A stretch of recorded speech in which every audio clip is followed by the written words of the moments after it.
নন্দিনী দত্ত বাংলা টেলিভিশনের জনপ্রিয় একজন অভিনেত্রী। বর্তমানে কোণে দেখা আলোয় বনলতার চরিত্রে দেখা যাচ্ছে তাকে।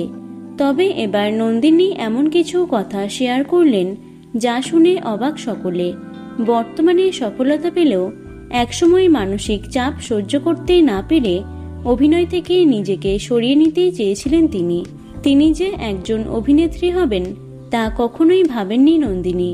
ছোটবেলা থেকে তার ইচ্ছা ছিল একজন আইনজীবী হওয়ার। পাশাপাশি নন্দিনীর সামাজিক মাধ্যমে নাচ এবং ভিডিও দেওয়ার একটা শখও ছিল। সেখান থেকে অভিনেতা সায়ক চক্রবর্তী তাকে প্রথম অভিনয়ের প্রস্তাব দেন।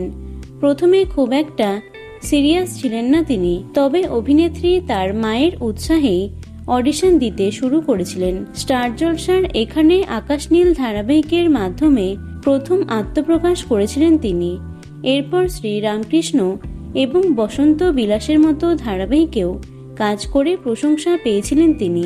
তবে তারপরেও তিনি অভিনয় ছাড়তে চেয়েছিলেন, কিন্তু কেন?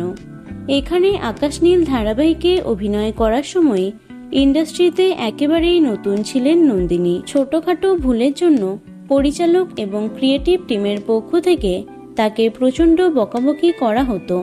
সেটের পরিবেশ তার জন্য খুব একটা অনুকূল ছিল না। এই মানসিক চাপ সহ্য করতে না পেরেই তিনি বাড়িতে ফিরে অঝরে কাঁদতেন। তীব্র অভিমান এবং অপমানে তিনি আর অভিনয় করবেন না ভেবেছিলেন। তবে সেই সময় তার মনে সাহস জুগিয়েছিলেন তার মা। মনের জোরে লড়াই করে নিজের লক্ষ্যে এগিয়ে যাওয়ার পরামর্শ দিয়েছিলেন, আর সেটাই হয়েছে। সবকিছুকে পেছনে ফেলে আজ টলিপাড়ার অন্যতম জনপ্রিয় এবং সফল অভিনেত্রী হলেন নন্দিনী দত্ত। তো বন্ধুরা, অভিনেত্রী নন্দিনী দত্তর অভিনয় তোমাদের কেমন লাগে অবশ্যই কমেন্টে জানিও। ভিডিওটি লাইক এবং শেয়ার করো। এছাড়াও টলি দুনিয়ার অন্যান্য খবর পেতে চ্যানেলটি অবশ্যই সাবস্ক্রাইব করে রেখো। ধন্যবাদ।